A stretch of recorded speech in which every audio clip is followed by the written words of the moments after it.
The movie opens with a nervous-looking man walking into a sizable temple dedicated to worships. It is a gloomy, eerie location that appears to have been deserted for some time. Although no one is present, you can still hear drumbeats coming from somewhere. A titanic god suddenly awakens, revealing that the man's heartbeat was the source of the drumbeat as the confused man looks around. Now that he has awakened, he will send hell on earth. Then, we see a man by the name of Guan desperately looking for his daughter Tangerine inside a mysterious, old cave. From the depths of the cave, the young girl can be heard screaming. A glimmering deity appears out of nowhere in front of Guan, impeding his progress. We learn that Guan's daughter Tangerine was abducted 6 years ago and has been missing ever since, when he abruptly awakens and realizes it was all a dream. He has been obsessed with finding his daughter at all costs because he is a grieving father. He has sold his home, given up his job, and even filed for divorce as a result of his obsession. Guan, who is by himself on a cliff's edge, sees a truck on the road and starts throwing rocks at it precisely, even altering the trajectory as he goes.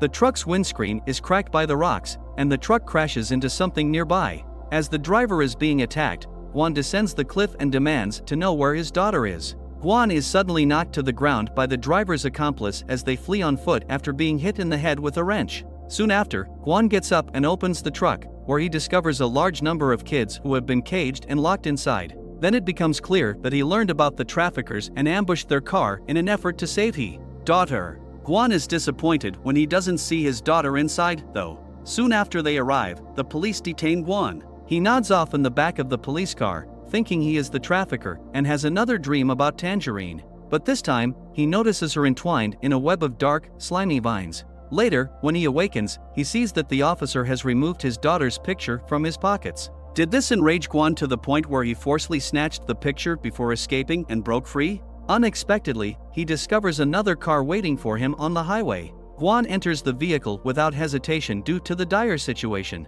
Ling, the driver, is a woman who is intimately familiar with Guan's life, including the disappearance of his.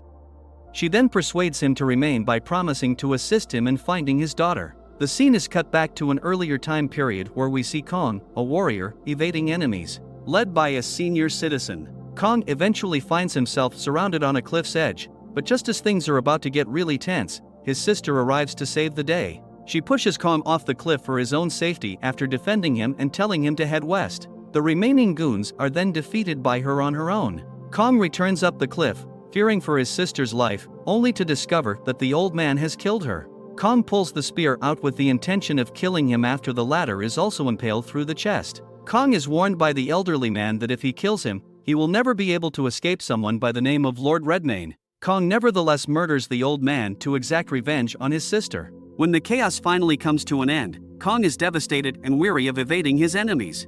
Thus, he makes the decision to go back to the city and assassinate Lord Redmane, his principal foe. The old man's armor suddenly begins to move. It attaches itself to Kong right away because it needs a new host.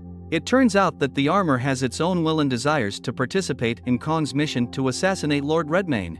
An eyeball appears on Kong's chest as a sign that it has completely ingested himself into his body. Ling introduces Guan to her workplace while showing him images of 5 young girls as she takes him inside. She asks if he recognizes his daughter, but Guan is sadly unable to do so due to the gap in time since their last encounter. Then Ling says they can use a DNA test to determine who was his daughter, but Guan has to work for her business in return. Ling reveals that they are aware of his ability to control projectiles and desire to see him use it to murder Kong, a novelist. Then she plays Kong's daily live streams, in which he reads stories that he has written and lanes them. The strange thing is that whenever Lord Redmane, one of the novel's characters, is hurt, Li Mu, the company's boss, always reacts hurt physically. To stop Kong from writing this story, the company has used every available legal tactic, but to no avail. Guan finds the claim difficult to believe, but he must accept the offer because it is his only chance to find his daughter Tangerine. Guan then gets a brand new haircut the following day and heads to Kong's home in a nearby small town.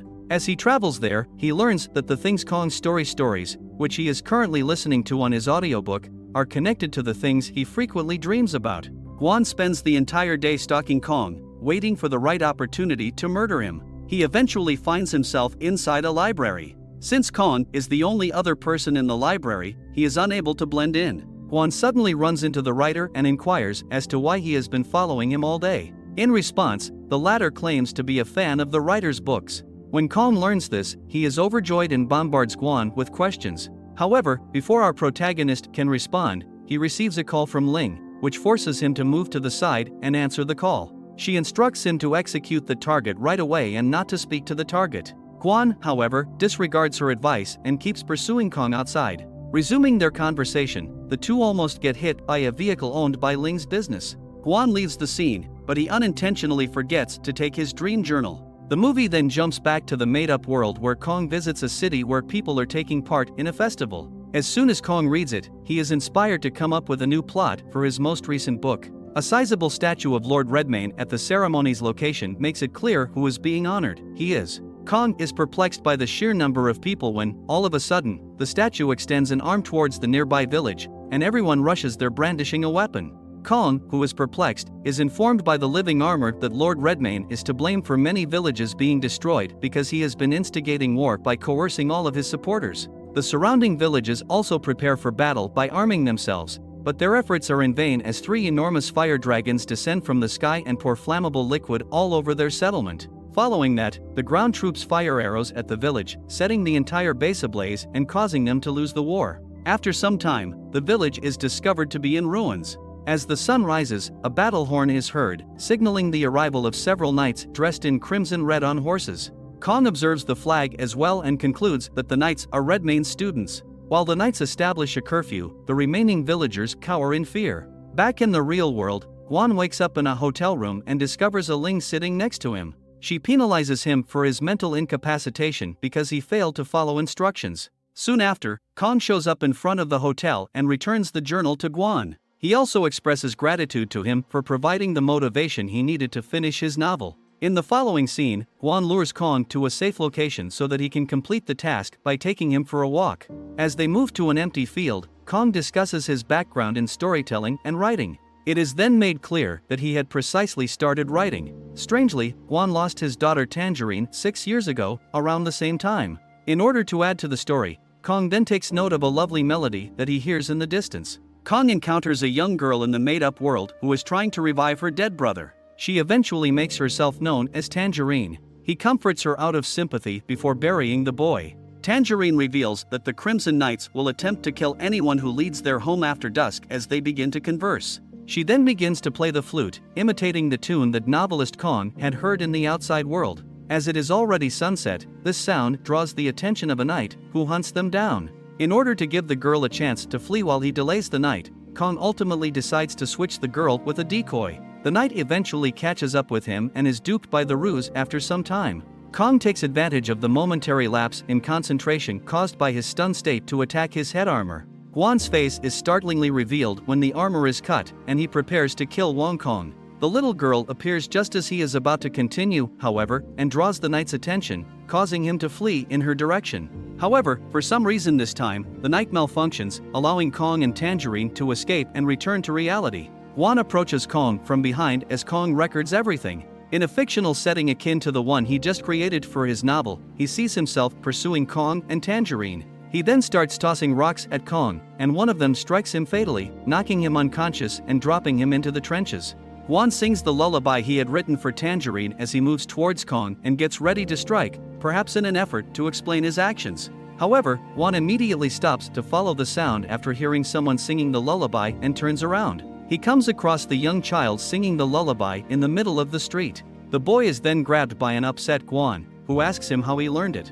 Guan chases the terrified boy as he flees the scene because he has visions of him chasing Kong and Tangerine while in the fictional world. The boy is able to flee from the sight of the blood-red knight, while Guan finds himself at a small gathering. To his surprise, he sees the kidnapper of Tangerine, along with a few of his friends and a fight outfit. Guan confronts the kidnapper while using his abilities to defeat the foes. The latter finally confides in him the truth about his daughter out of fear. It is revealed that Tangerine accidentally took more medication than was intended when she was drugged 6 years prior, which resulted in her death. She was then placed in a sack and dumped on a mountain to rot by her kidnappers. Guan tries to strangle the goon to death because he is so distraught and in pain, but Ling intervenes just in time to stop him. He is then knocked out, and she drives off with him in her car.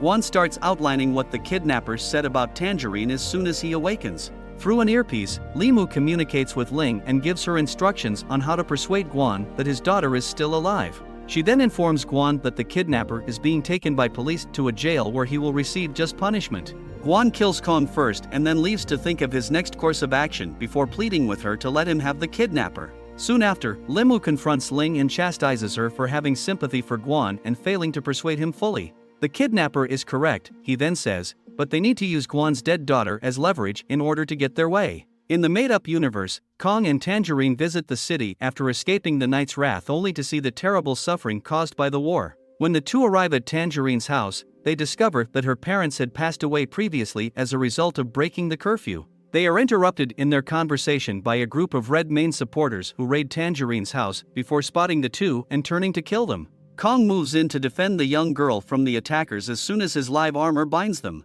Interesting. Unaware that he was earlier attacked by the same person, Kong meets Guan on the roof of a building in the real world. Guan learns that Kong included him in his book as the Crimson Knight, matching the knight's head injury sustained while battling the kidnappers, as he explains his book. Surprised, Guan grabs the notebook and flips through it, only to discover that the visions he's been experiencing also correspond with the narrative Kong has written.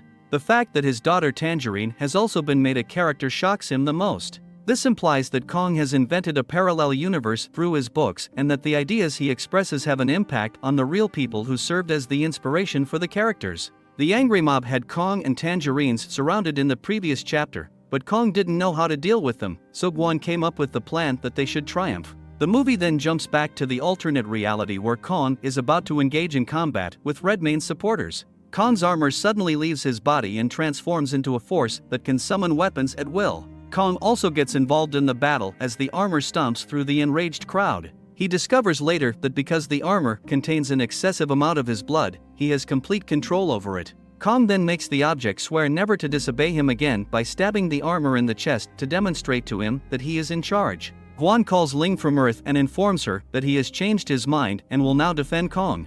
He does this out of concern for his daughter. The two men eventually return to Kong's room in the book, where it is revealed that Kong's father and Li Mu were once business partners before the former perished tragically in an accident. Ling is unexpectedly listening in on their conversation as well. She now believes Li Mu murdered Kong's father and plans to kill him in order to cover up the crime. Ling calls Li Mu in a rage, demanding to know the truth, but he makes no confessions and hangs up. Ling is electrocuted by Lin Mu's goons and put in the back as she slouches back to her car. Guan and Kong move to the library, where Kong continues to write his novel while Guan gets ready for any approaching enemy forces. Kong and Tangerine arrive at Redmayne's palace in the alternate reality, where they discover tens of thousands of immobile Crimson Knights seated on the floor. Kong then discovers that Redmayne instituted the curfew law to prevent the public from discovering that the knights only move during the day. Guan fights with Limu's goons as they arrive at the library at the same time. He uses his abilities to protect himself, but an adversary uses water and electricity against him,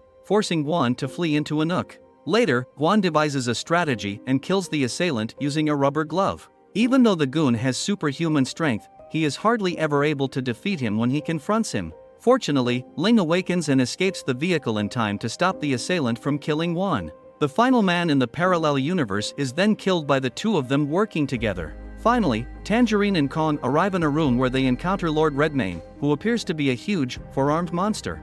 Then it is made clear that Kong is in fact the progeny of Redmayne's long-dead brother. Since Kong's father was Limu's best friend and had passed away in an accident, this is completely accurate. After learning that Redmayne murdered his father, the fictional Kong issues a challenge to a duel. Redmayne takes Kong outside and reveals to him the tree where his father was buried. As their battle begins, Kong's live armor detaches from his body and stands ready to fight with all his might. The powerful Redmayne is barely harmed by the two, though. The latter succeeds in grabbing the armor and smashing it into dust with his bare hands. A Tangerine, playing the lullaby on her flute, diverts Redmayne just as he is about to kill a wounded Kong. She does this as a result of her father's instruction to sing the song whenever she is in need so he will assist her. However, Redmayne becomes annoyed by the song and captures Tangerine, putting her inside his belly. Back on Earth, it seems as though a third henchman broke in and secretly stabbed Kong.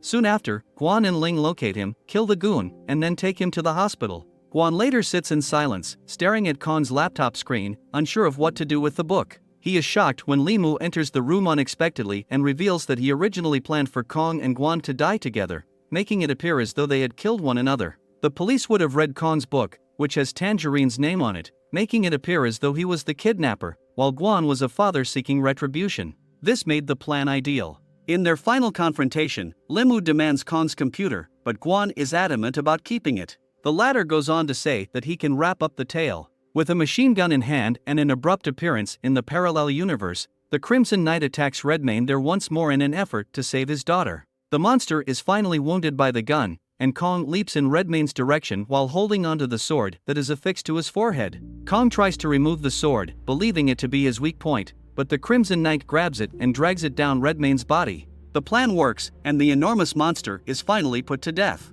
Tangerine escapes from his stomach as a result, and the father and daughter are finally reunited in this universe. While that happens, while Limu slowly deteriorates as Redmayne passes away in the alternate universe, Ling completes reading what Guan had written. In the climactic scene, Guan hears the lullaby once more and runs outside the hospital, where he spots the young boy from earlier, only this time, he is with a young child, none other than Tangerine. As Tangerine is given a very tight hug by the Red Knight, the film comes to a close.